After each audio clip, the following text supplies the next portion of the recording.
because this is America. The 82-year-old hands that used to pick somebody else's cotton went to the polls and picked her youngest son to be a United States Senator.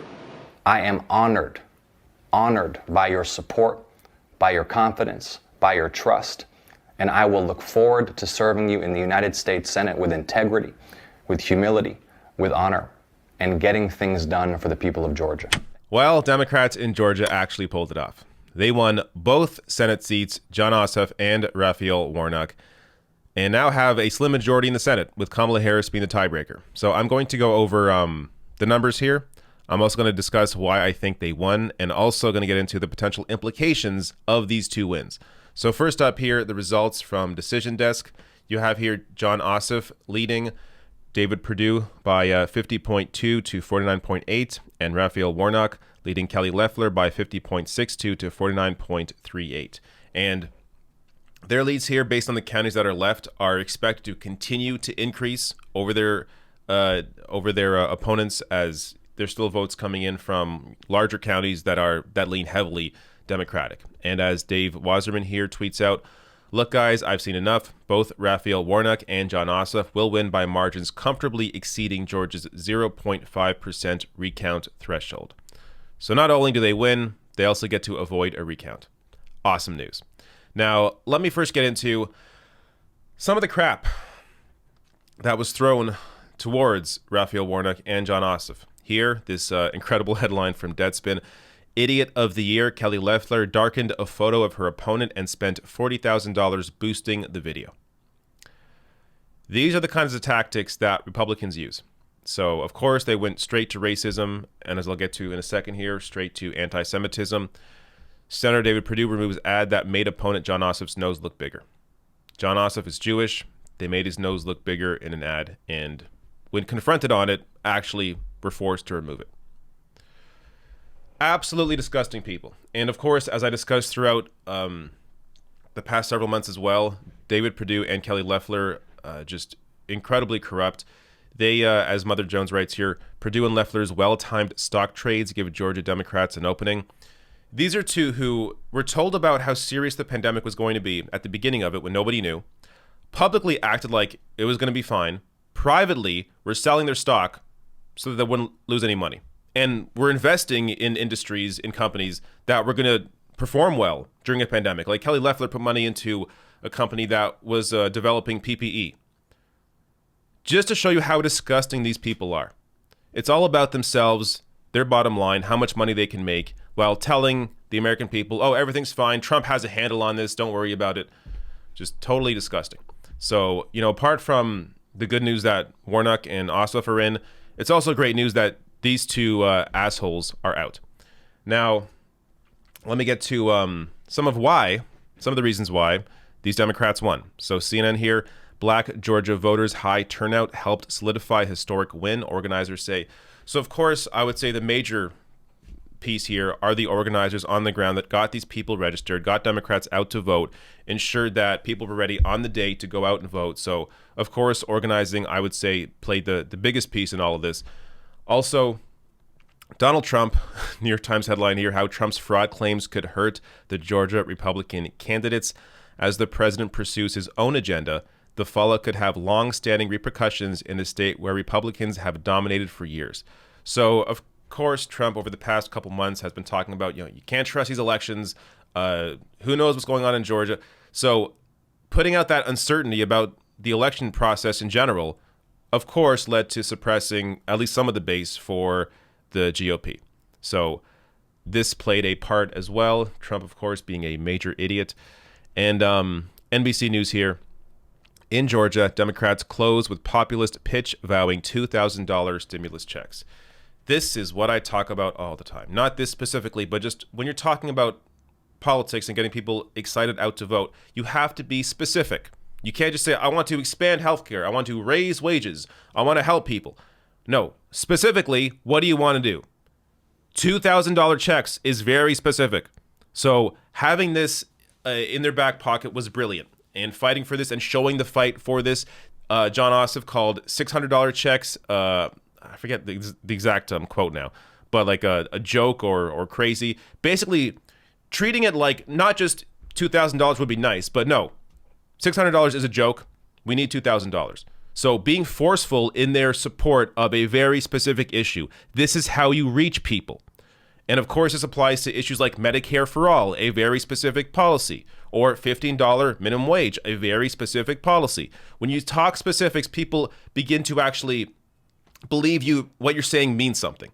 But if you're very vague and just, speaking in BS rhetoric, people have heard the typical politician a million times, promise things that never actually deliver. Here are very specific things that people now are going to expect, by the way. They're going to have to actually fight for this now. And it's already passed the House, the democratically controlled House. Now you have a democratically controlled Senate. No excuses. Also, Ryan Grimm here tweeting out, Ossoff and Warnock ran on a new Civil Rights Act and didn't let up on it even after Biden told civil rights leaders not to talk about police reform until after the Georgia elections. So once again, as usual, Joe Biden was wrong. Here, you had Ossoff and Warnock do the right thing. Actually fight for their community. They understood Georgia. They knew what their voters wanted. They knew how to speak to people, knew how to speak to non-voters to get them out to vote. And that's what they did. So good job on them, on Ossoff and Warnock, to ignore Joe Biden and actually fight for the people in their state. Here is an example of Jon Ossoff talking about this new Civil Rights Act. Health, jobs, and justice for the people. Let's talk about justice. The 14th Amendment of our Constitution already guarantees equal protection under the law. But when a young black man named Ahmaud Arbery in Glenn County, Georgia, is shot to death in broad daylight in the street on camera, and local authorities look the other way because it is a young black man, we can't say that we have equal justice in America. We need a new Civil Rights Act, Augusta. We need a new Civil Rights Act to deliver equal justice under the law for all of us, no matter our race and no matter our class. Are you ready, Augusta, to work to pass a new Civil Rights Act in honor of the late, great Congressman John Lewis? We can do this together, but we have to vote, Augusta. Now, as long as you can ignore Jon Ossoff's obvious Barack Obama impression, it's a pretty good ask there. A pretty good message to people that, look, I'm here to fight for you, and here's how I'm going to fight for you, and just not being afraid to say new Civil Rights Act, not being afraid of alienating racist conservative voters, actually speaking to a base of people that a lot of them don't normally vote because politicians let them down again and again and again and again. And by the way, Jon Ossoff, I think we're going to be let down by him specifically. I think Raphael Warnock is a much better candidate, will be a much better senator. You could check out his speeches when he was a pastor. Just he actually has some, has real roots in the community, has a fight for people, has shown that he's willing to challenge the political establishment. Jon Ossoff was a lot better in this race because he was actually fighting Republicans, but in terms of what he's going to fight for, look, maybe he'll be influenced now by Warnock in Senate, so maybe he will. That'll make him a better senator.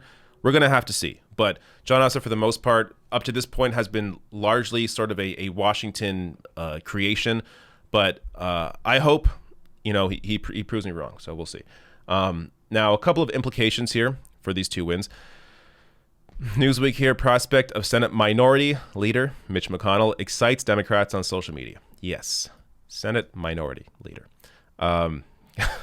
Mitch McConnell, one of the worst people in the world, will now have a lot less power. That's a great thing. Regardless of how other things may go, Joe Manchin is going to be, unfortunately, a major player now. He's the very conservative senator who's a Democrat, but in West Virginia. He loves appealing to the right wing, loves appealing to conservatives, to right-wing media. So he's going to play this game where he's going to try and water down progressive legislation in the Democratic Senate. The only way to really fight that is if there's a big enough fight against him in terms of not just senators, but also in the streets, like a march for, say, Medicare for all, or a march for, higher wages, something. So Manchin is going to be faced, hopefully, with some opposition there. But apart from Manchin, getting Mitch McConnell out, of course, major win for Democrats here. And also, fantastic, Senate Budget Committee Chairman Bernie Sanders. So based on the seniority of how these positions work, it is now Bernie's turn to be the chair of the Budget Committee. Now, we will see if Democrats try and work him out of this position somehow. There's some questions around maybe Joe Biden will offer Bernie Sanders a position in the administration as a way to kind of silence him and, lure Bernie Sanders into a position that may appear like he's going to have more say with Joe Biden, but in reality, they're just kind of going to ignore him, and he'll have less power because he won't be in the Senate. So I hope Bernie stays in the Senate. I hope he becomes the Budget Committee chair as he's supposed to be. So assuming he does, fantastic. So overall here, of course, this was just an incredible night. It's so easy to get used to losing. It's so easy to see these go the wrong way. My expectations for this night were really, I was trying to have the opposite expectations. I was trying to expect them to lose so that if they won, I would be pleasantly surprised. And that's what happened. So when you actually fight, when you have organizers on the ground, when you have candidates with a real message, guess what? You bring out people that don't normally vote in addition to your base, and you win elections.